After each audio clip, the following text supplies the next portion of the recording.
महाभारत युद्ध का 12वां दिन। ये दिन जानते हैं सिर्फ एक और लड़ाई का दिन नहीं था। नहीं, ये दिन था एक ऐसी जबरदस्त लेकिन उतनी ही क्रूर मिलिट्री स्ट्रैटेजी का, जिसने पूरे युद्ध का रुख हमेशा के लिए मोड़ दिया। तो चलिए आज इसी दिन की गहराइयों में उतरते हैं। अब सवाल ये उठता है कि एक ऐसे जनरल को कैसे हराया जाए जो अनबीटेबल लगता हो, मतलब जिसे हराना नामुमकिन सा लगे। और 12वें दिन कौरवों के सेनापति द्रोणाचार्य पांडव सेना के लिए बिल्कुल ऐसी एक दीवार बन के खड़े थे, एक ऐसी दीवार जिसे तोड़ना लगभग नामुमकिन था। तो 12वें दिन की सुबह हुई और द्रोणाचार्य का प्लान एकदम क्रिस्टल क्लियर था। कोई कंफ्यूजन नहीं, कोई दूसरा ख्याल नहीं। उनके दिमाग में सिर्फ और सिर्फ एक ही मकसद था, पांडव सेना को पूरी तरह से खत्म कर देना। तो इस दिन के जो मास्टरमाइंड थे वो थे गुरु द्रोणाचार्य, कौरव सेना के कमांडर। और उनका मिशन बहुत सीधा था, पांडव सेना का सर्वनाश। बिल्कुल कोई रहम नहीं, कोई समझौता नहीं। देखिए, द्रोणाचार्य एक बहुत ही ब्रिलियंट स्ट्रैटेजिस्ट थे। वो एक बात बहुत अच्छे से समझते थे कि जब तक मैदान पर एक खास योद्धा, एक की प्लेयर मौजूद है, तब तक कौरवों की जीत हो ही नहीं सकती। और उनकी पूरी की पूरी स्ट्रैटेजी सिर्फ एक चीज पर टिकी थी, पांडवों के सबसे बड़े एसेट अर्जुन को मेन बैटलफील्ड से बाहर निकालना। तो अब आते हैं असली प्लान पर, क्योंकि देखिए, प्लान बनाना एक बात है और उसे एग्जीक्यूट करना वो बिल्कुल दूसरी बात है। और यही एग्जीक्यूशन इस प्लान को इतना खतरनाक बनाता है। चलिए देखते हैं कि द्रोणाचार्य ने अर्जुन को आइसोलेट करने और पूरी पांडव सेना को वल्नरेबल बनाने के लिए आखिर किया क्या था। प्लान सुनने में बड़ा सिंपल था, पर उतना ही डेडली। सिर्फ 2 स्टेप्स। स्टेप 1, अर्जुन को अलग करो। स्टेप 2, बची हुई सेना का काम तमाम कर दो। अब अर्जुन को अलग कैसे किया जाए? इसके लिए इस्तेमाल हुआ संसप्तकों का। ये वो योद्धा थे जिन्होंने कसम खा रखी थी, या तो अर्जुन को मारेंगे या खुद मर जाएंगे। तो उन्होंने अर्जुन को चैलेंज किया और उन्हें लड़ते लड़ते मेन बैटलफील्ड से बहुत बहुत दूर ले गए।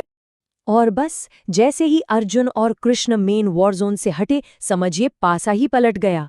पांडव सेना की हालत में जमीन आसमान का फर्क आ गया। एक पल पहले तक जब अर्जुन साथ थे तो सेना प्रोटेक्टेड थी, कॉन्फिडेंट थी, और अगले ही पल उनके जाते ही वही सेना पूरी तरह एक्सपोज्ड और वल्नरेबल हो गई। द्रोणाचार्य का गैम्बिट, उनकी चाल काम कर गई थी। और अब शुरू हुआ असली कहर। इसके बाद जो हुआ वो विनाश का एक ऐसा भयानक मंजर था जिसकी किसी ने कल्पना भी नहीं की होगी। द्रोण ने अपनी पूरी की पूरी ताकत उस अनप्रोटेक्टेड पांडव सेना पर झोंक दी। कहते हैं कि अर्जुन के जाते ही द्रोणाचार्य ने एक रौद्र, एक प्रलयकारी रूप ले लिया। सोचिए, उन्होंने अपने दिव्यास्त्र निकालने शुरू कर दिए और नतीजा, पांडव सेना में चारों तरफ सिर्फ तबाही, भगदड़ और खौफ का माहौल था। और ये कोई छोटी मोटी स्कर्मिश नहीं थी, नहीं। द्रोणाचार्य के उस हमले में हजारों पांडव सैनिक मारे गए। जो डिस्ट्रक्शन का स्केल था वो बहुत बहुत बड़ा था।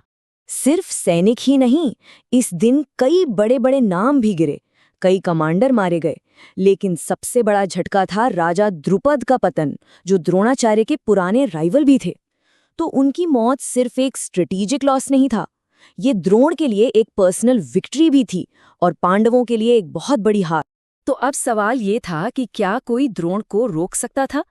चलिए अब नजर डालते हैं बचे हुए पांडव योद्धाओं के उन हीरोइक पर, कहीं ना कहीं होपलेस प्रयासों पर, जिन्होंने इस अनस्टॉपेबल द्रोण के खिलाफ अपनी सेना को बचाने की जी जान से कोशिश की। एक तरफ भीम थे जो अपनी पूरी हिम्मत से लड़े, दूसरी तरफ अभिमन्यु जिसने अपने स्किल से दुश्मनों के होश उड़ा दिए। सात्यकी ने तो सीधे द्रोणाचार्य से मोर्चा लेने की कोशिश की। लेकिन सच तो ये था कि इन सब की कंबाइंड स्ट्रेंथ भी उस दिन द्रोणाचार्य के तूफान को रोकने के लिए काफी नहीं थी। उधर संसप्तकों को हराने के बाद जब अर्जुन को मेन बैटलफील्ड में मचे इस कोहराम का अंदाजा हुआ, तो वो बिजली की तेजी से वापस लौटे। और उनके लौटते ही मानो उस हारी हुई, थकी हुई पांडव सेना में उम्मीद की एक नई जान आ गई हो। खैर, सूरज डूबा और 12वें दिन का अंत हुआ, लेकिन इस दिन ने पांडवों को एक बहुत ही कठोर और गंभीर सबक सिखाया। एक ऐसा सबक जिसने आने वाले युद्ध की पूरी दिशा ही बदल दी। और वो कड़वी सच्चाई, वो सबक क्या था? वो ये था कि द्रोणाचार्य को सिर्फ धर्म युद्ध या ऑनर के नियमों से हराना इम्पॉसिबल है, नामुमकिन। और बस इसी एक रियलाइजेशन ने पांडवों को अपनी पूरी स्ट्रैटेजी बदलने पर मजबूर कर दिया। 12वें दिन का ये सबक, ये सिर्फ एक दिन की बात नहीं थी, ये आने वाले दिनों की नींव थी।